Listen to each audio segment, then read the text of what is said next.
Hi guys, it's Jackie.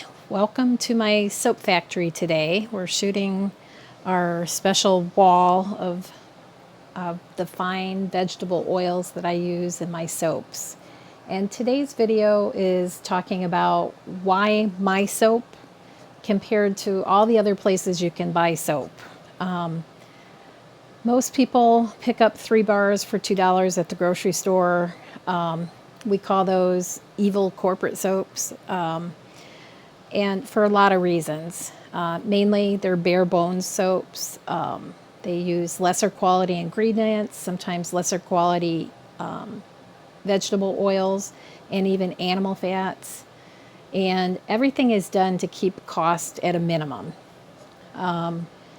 We have a term in soap making called super fatting. And what that describes is the amount of lye versus the amount of vegetable oil in a particular recipe.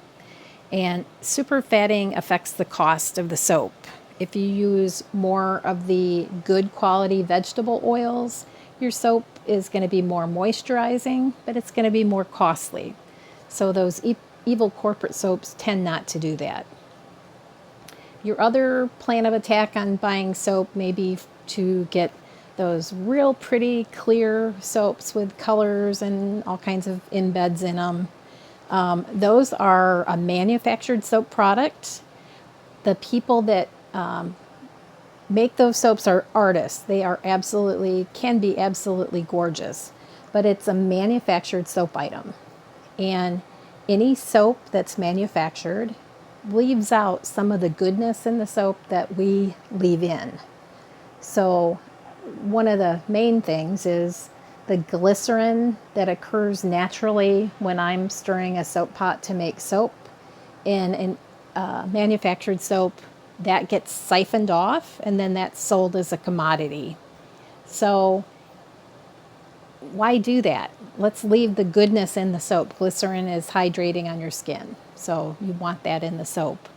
But those artists, yes, they make beautiful bars of soap, but if the soap isn't as good for your skin, then maybe think about something that would be better for your skin. So there's a large number of us out there that makes our soaps from scratch. We use the raw ingredients to make soap. So I use vegetable oils combined with lye to make the soap from scratch. And in doing that, I make a soap that's really skin loving. It's moisturizing. It has big bubbly lather. And I've been making soap for over 20 years. And I spent a lot of time in those initial days really researching different recipes and trying to find what I liked on my skin and what I didn't. So when we're talking about handmade soaps, you generally start making soap with a single oil just to experiment. That's how I learned how to make soap. It was an all olive oil soap. And what I discovered was that soap didn't lather. And I found as I made other one oil soaps, like an all coconut oil soap or an all palm oil, an all castor, those soaps, for the most part, didn't lather. And I compared them to recipes where I had maybe 3 oils, and those soaps really lathered better. And what I found is, for me, the right ingredients were the 5 oils you see behind me. And for a lot of different reasons. The single oil olive oil soap, I still make it. It's called My Baby's Behind. On my skin, it's so moisturizing, it's almost slimy. So if you've been a person that traveled in Italy or Greece and you were first exposed to a handmade olive oil soap, you might have thought it was the greatest thing, especially if you'd been using grocery store soap that kind of starved your skin of moisture. You probably really fell in love with them. That's why I continue to sell it, because there's people that really like that. But over the years, I developed recipes that did a lot more than just moisturize. So the moisturizing was only part of the puzzle.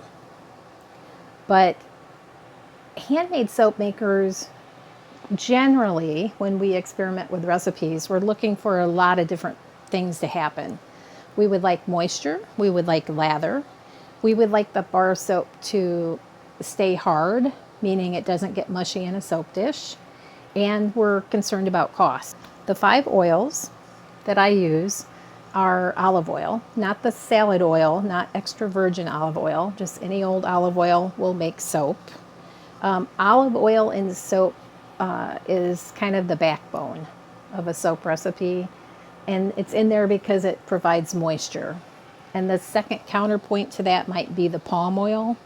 In my soap, I use organic and sustainable palm.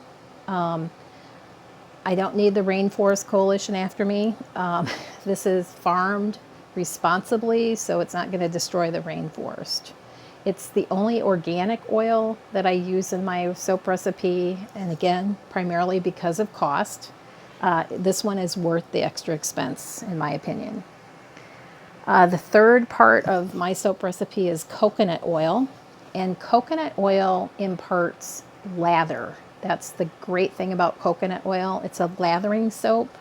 The downside is that on some people, coconut oil can be drying.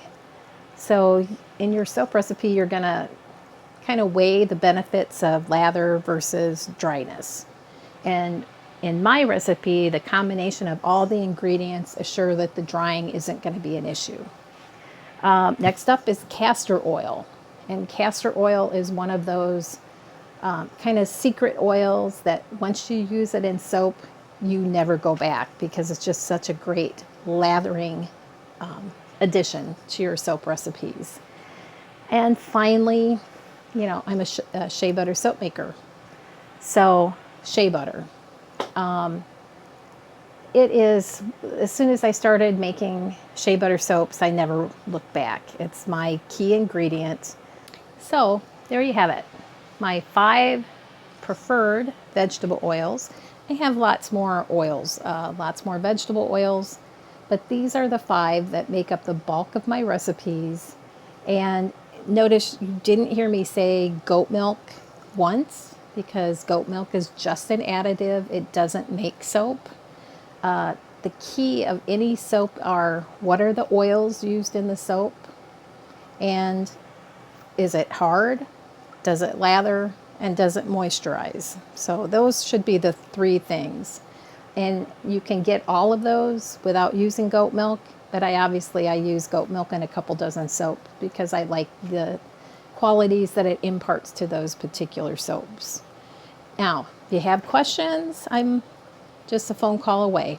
You can get on the website, jackiesoap.com, can have a email link from the website to reach me, or call me or text me.